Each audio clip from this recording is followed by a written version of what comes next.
I have just want to address that for I speak. So it's toothpaste that I put on my face because I got pimples. But I just wanted to thank some of the people reaching out to me about your experiences, and I'm not going to say anything until you guys are ready. So yeah, I just want to make that clear. Anything that you say to me, whoever reaches out, I will not say anything that you tell me. And a lot of people have reached out.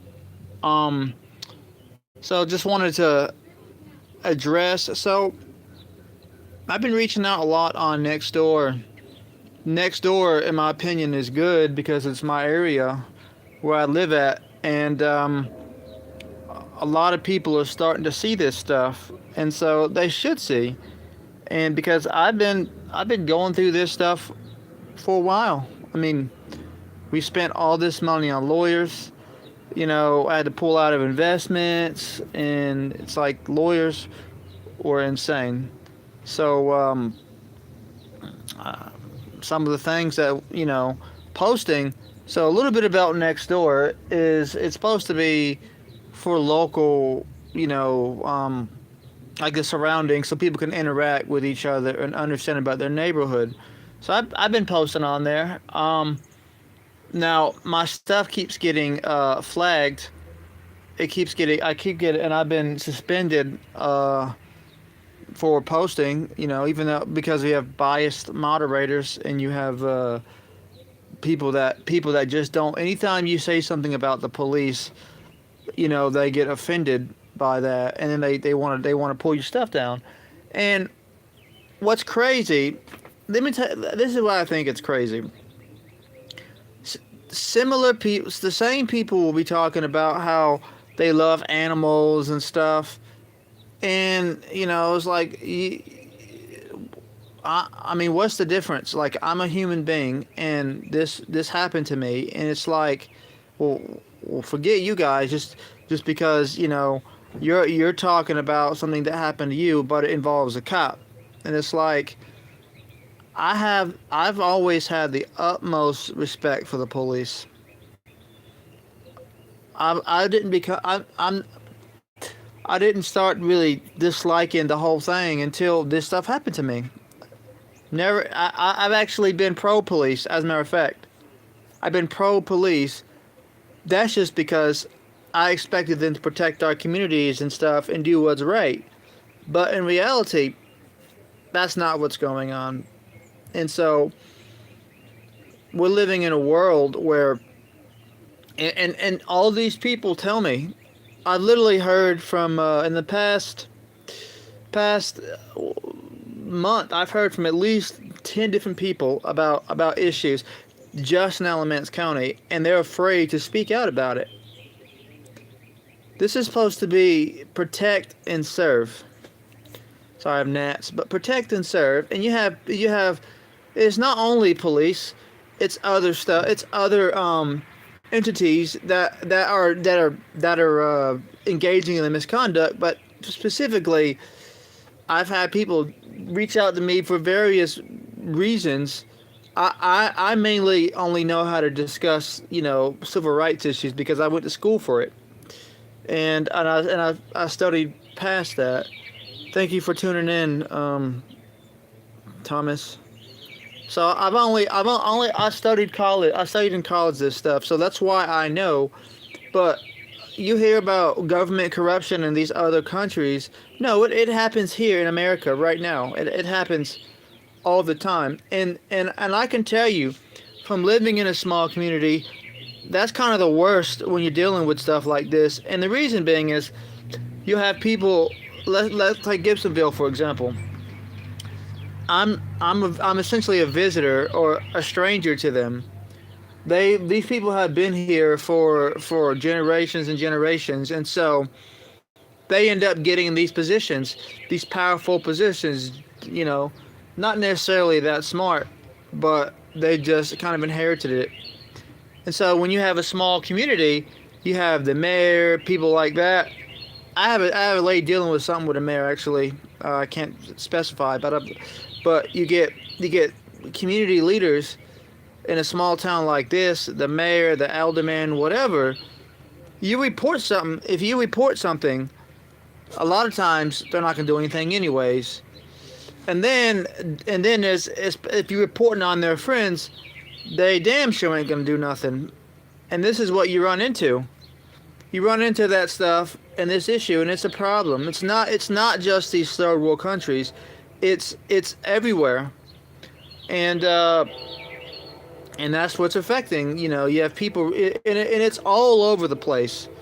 Anybody can be corrupt, because the thing is, with corruption, at least government corruption, there's a benefit. There's a benefit. That's why corruption exists.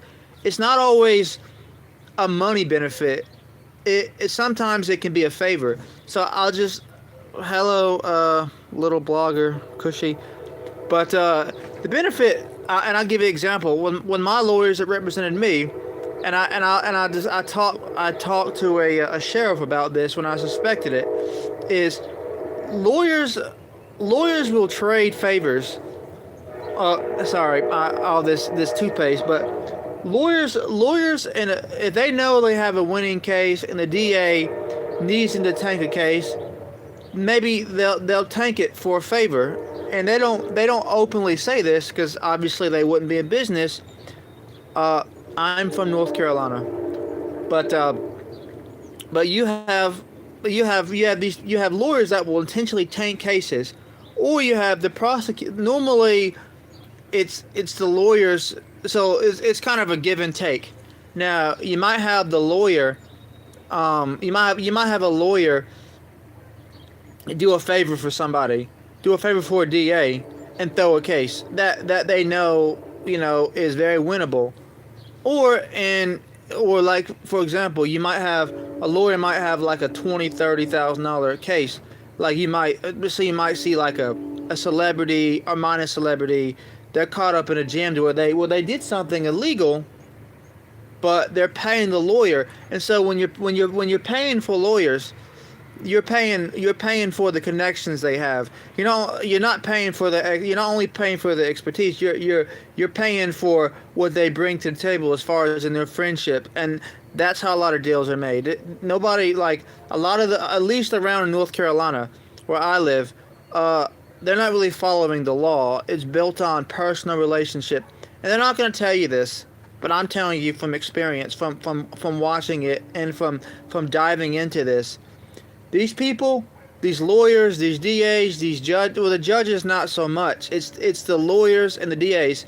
So I don't know if many people know this, but a DA, which stands for District Attorney, is the most powerful person in the courtroom.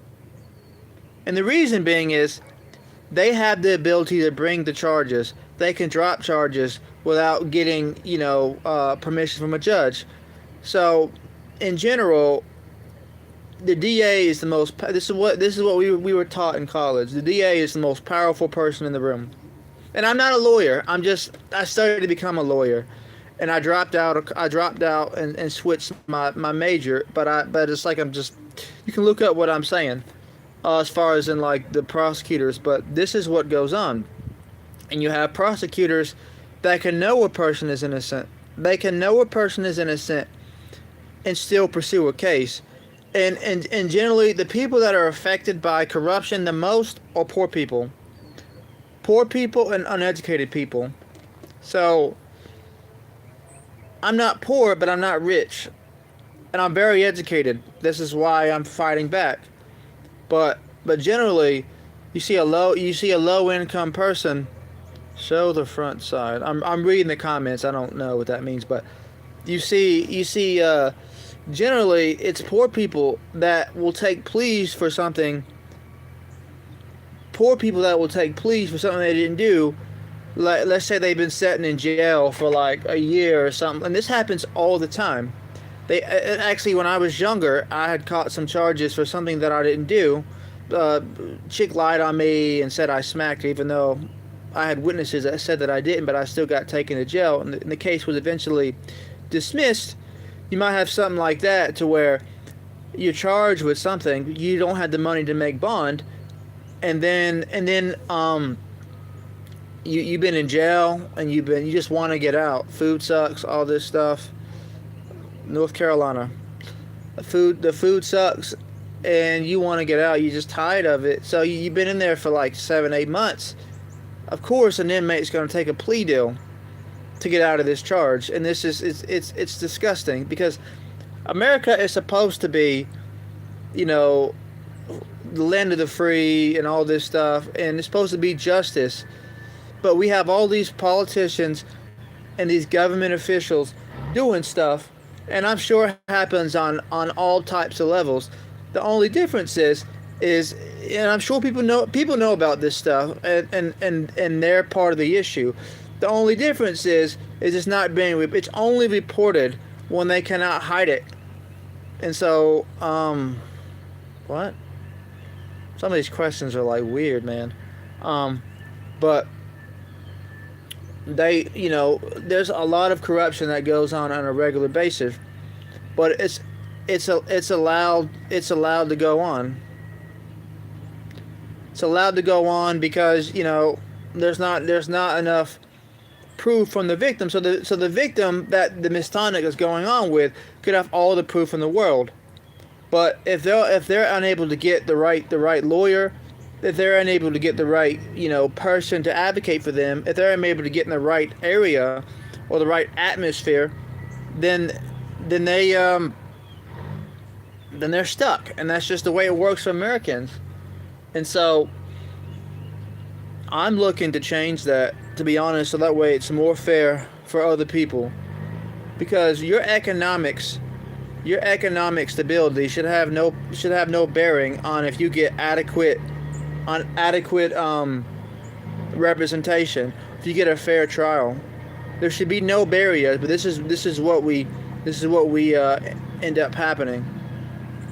Anyways, just wanted to say that, and for anybody who lives in Alamance County and you're going through something, reach out to me.